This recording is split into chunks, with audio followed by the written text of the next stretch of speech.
네, 오늘의 전국 정치 고수에게 물어보겠습니다. 네, 박지원 전 김대중 대통령 비서실장 나와 계십니다. 어서 오세요. 안녕하십니까? 네. 오늘 정치 얘기하지 말고 곧 에미상 발표합니다. 네. 안 그래도 속보가 잠시 후에 나올 것 같습니다. 네. 예. 거기서 네 분이 지금 노미네이트 됐잖아요. 네. 수상이 되면은 오늘 우리 국민이 며칠간 행복할 거예요. 네. 정치는 아주 나빠요. 불행해요. 그러니까 하지 맙시다. 네. 에미상 기도나 합시다. 알겠습니다. 에미상 누가 수상이 유력한 것 같습니까? 글쎄요, 오늘 아침 그 AFP 보도에서 네. 우리는 굉장히 밖에 기대를 했는데 어렵다. 그리고 렉서스가 가능하다 이렇게 나와서 지난주에 AFP가 저를 인터뷰해서 기사를 잘 써줬더라고요. 그때는 예쁘더니 오늘 그 에미상 박지 않다고 보도하니까 미워지네요. 그 작품상이 전망이 좀 안 좋다 이제 그 말씀이신 거죠? 뭐 주연, 네. 조연 여기도 굉장히 그렇게 어두운 것 같다고 그렇게 돼 있는데 네, 네. 저는 개인적으로 오영수 선생이 네, 네. 꼭 나무 조연상을 받았으면 좋겠어요. 네. 대학로 출신으로 연극만 매진하다가 60여 년간 좀 받았으면 좋겠다. 예. 그런 생각하죠. 저희 뉴스 중에 꼭 그 소식이 들려와서 원장님과 같이 좀 전해드릴 수 있었으면 좋겠고요. 정치가 나빠도 원장님하고 저희가 정치 얘기를 또 안 할 수는 없잖아요. 그래요, 해요. 예. 이번 추석 연휴 동안 정치권 민심 핵심 키워드는 어떤 거였다고 보세요? 저는 이제 태풍 그리고 추석 연휴에 다리가 많이 좋아져서 어제 이제 국립현충원 김대중 대통령 네 분 그리고 제 아내 묘소도 다녀왔습니다만은 다리가 많이 좋아졌어요. 네. 네. 그러나 이제 방송도 안 하고 또 어디 갈 수도 없고 해서 집에만 있었고 전화를 했는데 아무튼 저하고 전화 걸려오는 사람들은 전부가 윤석열, 김건희, 이재명 다 욕해요. 여야 할 것 없이 다 욕해요. 그리고 경제, 물가 또 특히 외교까지 망쳐간다 하는 원성이 크더라고요. 네. 외교는 어떤 거 말씀 많이들 얘기하던가요? 미국의 외교가 잘못됐잖아요. 지금 오늘 아침 바이든 대통령이 또 바이오. 반도체 배터리에 이어서 바이오까지 네, 네. 미국산을 사용해야 된다는 행정명령에 서명을 했어요. 우리가 지금 미국에 막대한 투자를 했고 미국 실업률 해소에 가장 큰 기여를 한 대한민국이 예. 전기차 일본은 혜택을 보는데 우리는 안 되잖아요. 이제 와서 윤석열 대통령께서 해리스 부통령 만난다, 누구 만난다 하지만은 이게 의회에서 입법이 되기 때문에 최소한 금년 11월 중간선거까지는 어려울 것 같아요. 그러니까 제가 그 해리스 부통령도 물론 만나야지만은 권력서열 3위 국회의장 펠로시 의장. 펠로시 의장을 꼭 만나라고 했잖아요. 안 만났잖아요. 네. 이제 중국의 3인자는 만난대요. 또 가로놓게 이제 해리스 부통령 오면 만나겠다고 하는데 이번에 영국, 미국 가셔서도 그러한 것을 해결한다고 하는데 저는 굉장히 국회는 우리나라 국회하고 좀 달라요. 미국 의회는 행정부보다도 법령으로 다 외교가 되기 때문에 예. 의회가 막강해요. 네. 펠로시와 만나고 이게 어려워질 것 같아요. 네. 외교 정책 면에서 좀 아쉬운 게 있다. 이렇게 이제 아쉬운 게 아니라 완전히 빵점이죠. 예. 우리나라 외교부 뭐 했습니까? 예. 지금 워싱턴에 나가 있는 산자부, 무역협회, 코트라, 국정원 다 노는 거예요? 아무것도 못 했잖아요. 이 책임을 누가 질 거예요? 그래가지고 우리 산업이 된다? 이건 말도 아니죠. 그래서 저는 윤석열 정부가 정치도 망쳤지만 경제, 물가 가장 중요한 외교도 망쳐가고 있다 이렇게밖에 볼 수 없습니다. 네. 윤석열 대통령이 최근에 그 이번 추석 연휴 때도 약자 그리고 민생 강조하면서 실제 이제 현장도 그런 쪽으로 방문하고 있고 어떻게 평가하십니까? 그거 잘하신 거죠. 그건 하셔야 돼요. 김치찌개 잘 끓이는 사람이 대통령 된다고 하면은 식당에 많아요. 그렇지만은 대통령께서 그러한 소탈한 모습을 보여서 대접을 하는 것은 그만큼 상징적으로 좋은 거예요. 그렇지만 저는 그 시간에 오히려 이재명 대표하고 여야 영수회담을 해서 네. 경제, 물가, 외교 문제를 논의했으면 훨씬 좋을 거예요. 이번에 영국 엘리자베스 2세 연결식에 가시지만은 거기서 각국 정상을 만나면 뭐라 할 거예요? 미국 가셔서 뭐라 하실 거예요?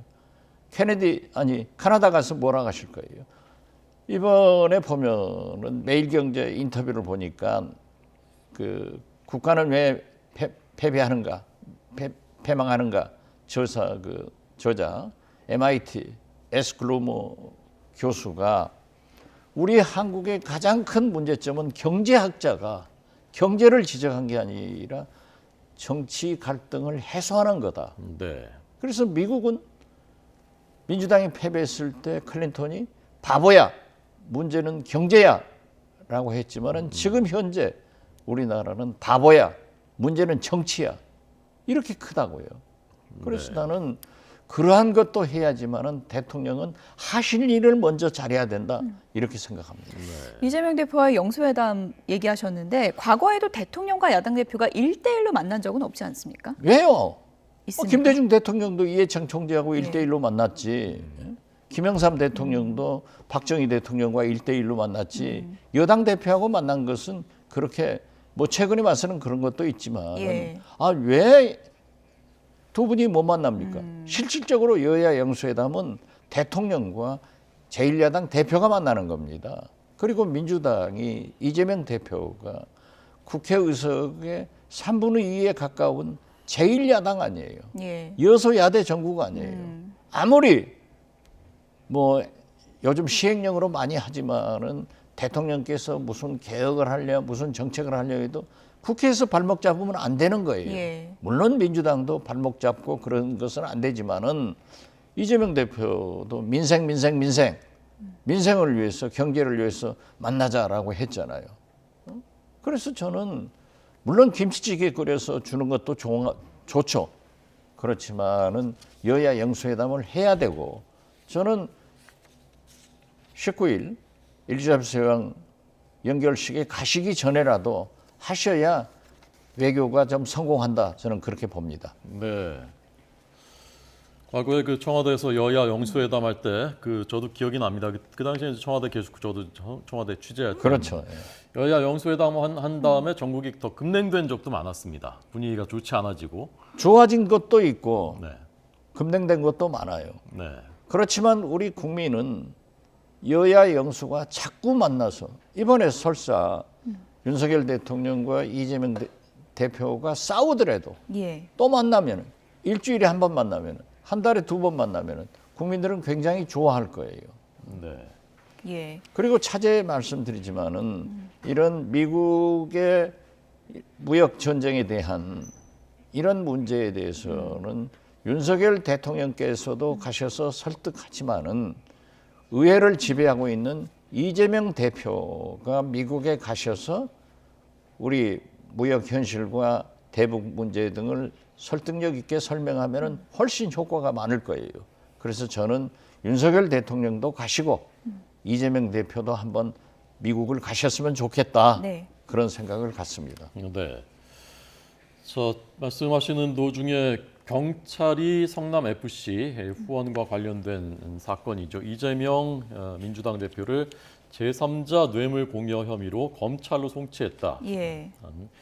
경찰에선 소환 조사는 하지 않았습니다. 이 대표 하지 않았고 일단 검찰로 넘긴 것입니다. 기소 의견으로 넘긴 것으로 예. 전해지고 있습니다. 성남 FC 후원금을 준 기업들에게 특혜를 줬다 이런 의혹이 있는 사건이죠. 성남 FC 의혹과 관련해서 경찰이 이재명 민주당 대표에 대해서 제3자 뇌물 공여 혐의로 검찰에 송치했다는 속보가 들어왔습니다. 뭐 속보가 들어왔으니까 관련해서 좀 질문을 드리면 이재명 대표에 대한 사법 리스크 관련해서요. 지금 이제 민주당에서는 정치 보복이다 이런 이제 프레임으로 대여 공세를 하고 있지 않습니까? 이런 프레임이 좀 지속되는 거에 대해서는 어떻게 보십니까? 이번 보시면은 MBC가 코리아 리서치에 의뢰한 여론조사를 보면은 김건희 특검 해야 된다가 62.7%, 63%예요. 예. 그리고 이재명 대표도 표적 수사가 아니다가 52%더라고요. 예. 같아요. 김건희 특검도 해야 되고 이재명 수사도 해야 되고 저렇게 지금 가는 것은 강대강으로 가는 거예요. 네, 네. 저도 공수처에서 일부를 기소 의견으로 검찰로 송치를 했지만은 검찰에서 무혐의로 불기소로 다 처리해 주더라고요. 그러니까 꼭 경찰에서 저렇게 기소 의견으로 검찰로 송치했다고 해서 검찰이 다 하는 건 아니다. 저는 그렇게 봐요. 그렇기 때문에 이것을 어떻게 할 거예요? 그래서 저는 여야 영수회담을 해서 경제, 물가, 외교 등은 머리를 맞대고 해결해 나가면서 윤석열 대통령도 미국 가셔서 설득하고 이재명 대표도 미국 가셔서 설득하고 또 중국도 함께하고 이런 모습을 보이면서 이재명도 특검, 김건희도 특검으로 보내서 중립적인 지금 민주당에서는 경찰과 검찰 수사에 대해서 불신하잖아요. 그리고 우리 국민들도 김건희 수사에 대해서 정의롭지 못하다고 하잖아요. 그렇기 때문에 비교적 중립적인 특검에서 분할해서 수사해라 이거예요. 퉁치자는 게 아니에요. 이렇게 해가지고 나라의 방향을 잡아나가는 것이 좋지. 저렇게 하고 저 문제만 일으키면 돼요? 그래서 대통령은 트러블 메이커가 돼서는 안 돼요. 집권 여당은 트러블 메이커가 돼서는 안 돼요. 문제를 풀어가는 그런 대통령, 그런 집권 여당이 돼야 된다. 검찰과 경찰은 저런 방향으로 가죠. 네. 그러니까 영수회담에서 만나서 이제 윤 대통령과 이재명 대표는 이런 사법 문제는 얘기할 필요 없고 경제 민생만 얘기하고 이건 이거대로 특검에서 해라라는 말씀이신 거죠. 그렇죠. 네. 만약에 영수회담에서 두 분이 한 사람은 자기 부인 문제를 봐달라고 한 사람은 자기 문제 봐달라고 하면 국민들이 가만히 있어요? 네, 네. 법은 만인 앞에 평등하기 때문에 그건 있을 수 없어요. 네. 그렇기 때문에 수사를 하는데 검찰은 경찰은 민주당에서 불신하고 또 실제로 검찰 경찰은 김건희 여사 수사에 대해서는 거북이처럼 안 하잖아요. 불기소 처분하잖아요. 이게 불평등하고 공정과 상식에 어긋나기 때문에 특검에다 맡겨버리면은 제일 좋다. 저는 그렇게 생각해요. 네. 근데 얘기해 주신 대로 하는 것도 이제 방안일 수는 있는데 그게 특검 받는 게 여야 입장에서 지금 현실적으로 좀 가능한가 이런 또 회의론적인 시각도 있거든요. 합의해서 하면 되는 거죠. 예. 예. 합의해서 하면 되는 거죠.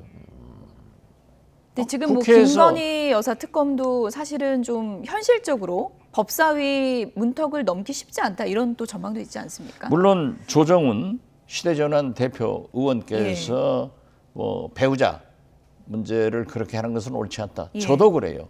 과거의 정치권에서도 정치하는 사람만 하지 배우자까지 자식까지 하면은 이건 아니다 해요.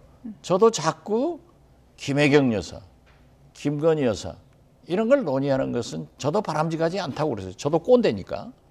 그렇지만은 불거졌잖아요. 불거졌는데 오직 하면 그러잖아요.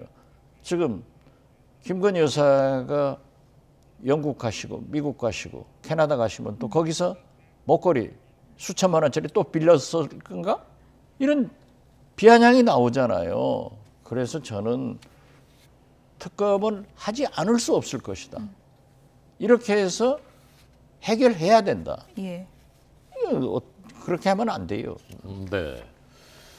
자, 오늘 국민의힘이 이제 내일은 가처분 신청 첫 신문이 있고요. 네. 오늘은 비상대책위원 그 명단 발표했습니다. 9명 명단 보셨죠? 봤어요. 네, 어떻게 평가하셨습니까? 별로 평가하고 싶지 않아요. 금방 끝날 거 아니에요, 그 사람들도. 그렇게 보시는 거군요. 아니 사법부가 똑같은 사법부인데 그 비대위원 선정 문제에 대해서 가지고 있는 것 아니에요. 이번에는 뭐 당헌 당규를 다 바꿔가지고 제대로 했다라고 하지만은 그건 아닐 거예요. 그래서 반반으로 보는데 참 아까운 좋으신 분인데 누가요? 정진석 비대위원장. 네. 괜히 국회 부의장 내놓고 바보 되는 것 아닌가 해서 그것이 걱정이지 인용될 거예요. 예. 그러니까 부의장은 안 내놓는 게 좋겠다는 말씀이십니까? 저는 아쉽어요. 예. 아 참 그 정진석 비대위원장이 한국일보 기자 출신으로 그때부터 저하고는 아주 막역한데 사람이 훌륭해요. 또 저런 인물들이 국민의힘에서 좀 잘 성장하면 좋은데 또 괜히 비대위원장 자기가 독배라 하더니 독배 마셔가지고 며칠 만에 또 물러가면 어떻게 돼요? 예. 그런데 이제 법적으로는 국민의힘 입장에서는 비상 상황이 아니다라는 재판부 판결이 있었기 때문에 이번에 비상 상황을 규정하는 또 절차를 거치지 않았습니까? 그래서 이번에는 또 다를 것이다라고 이제 보는 시각도 있던데 그게 소용없다고 이제 아니 생각하시는 저 건가요? 같으면은 예. 내일 심의가 시작되고 예. 이준석 전 대표도 법정에 나간다는데 예. 한 며칠 있다가 기왕 늦은 거 예. 며칠 있다가 비대위원 선정하면 되지. 저렇게 뭐 우리는 우리대로 간다. 마이 웨이 하고 가면은 사법부에서도 좋게 안 볼 것 같아요. 네. 만약에 예. 사법부도 고민스러울 거예요. 각하를 한다고 하면은 또 벌떼같이 반대 세력은 권력의 사법부가 꿇었다 할 거 아니에요. 또 인용하면은 또 사법부로 갔느냐 이게 하는데 저는 좀 현명하지 못한 것 같아요. 저렇게 자꾸 문제를 만들어가면 안 돼요. 네. 권성동 원내대표는 어쨌건 일단 사퇴는 했지만 당연직 위원으로 들어가 있고 그러나 이제 새 원내대표 뽑게 될 텐데 이렇게 경색돼 있는 전국에서 여당의 원내대표 어떤 사람이 좋다고 보시는지요? 권성동 원내대표도 그래요. 그전에도 배현진 최고위원 등이 사퇴를 해가지고 그 회의에 참석해서 문제가 되잖아요. 네네. 근데 정치는 오랫동안 정치부 기자하면서 보셨겠지만은 사퇴 선언을 하면은 그때로 끝나는 거예요. 네네. 그러면은 지금 수석 부대표가 대표 대행을 해서 전문위원 아니 그 비대위원으로 갔으면은 별 문제가 아닐 거예요. 네. 그 사람 때문에 인용돼 가지고 이 꼴 됐는데 그건 하는 것은 저는 바람직하지 않다고 보고 아무튼 지금 보면은 여러 사람이 거론되는데 뭐 다 좋은 것 같아요. 예. 그러나 이제 그 주호영 그 전 비대위원장도 제가 좋으신 분이라고 했잖아요. 굉장히 추대 분위기도 있고 그러는데 뭐 모르겠어요. 저는 제 표도 없으니까. 네, 알겠습니다. 어쨌든 뭐 여당 지도 체제가 어떻게 되느냐가 또 이제 윤석열 대통령 지지율과도 상관관계가 있을 텐데 지금 요즘 추이 보면 30% 초반대 답보 상태더라고요. 뭐 20, 30%에서 묶여 있는 거죠. 예. 그러니까 윤석열 대통령으로서는 어떻게 해서든지 추석 밥상에서 지지도가 올라갈 수 있도록 김치찌개도 끓이고 뭐 여러 가지 했지만은 예. 그러나 조금 올라갈 거예요. 왜냐하면 이번 추석을 통해서 예. S 모그로 교수가 얘기한 대로 정치 분열이 더 됐어요. 그러니까 윤석열 지지는 지지 세력들로 뭉치고 집토끼가 뭉쳤단 말이에요. 예. 또 이재명 지지 세력은 이재명 지지 세력들 뭉쳐서 바람직하지 않게 분열은 됐지만은 올라가봐야 간발의 차이죠. 네, 알겠습니다. 오늘의 전국 박지원 전 김대중 대통령 비서실장의 견해를 들었습니다. 오늘 나오셔서 고맙습니다. 네, 고맙습니다. 감사합니다.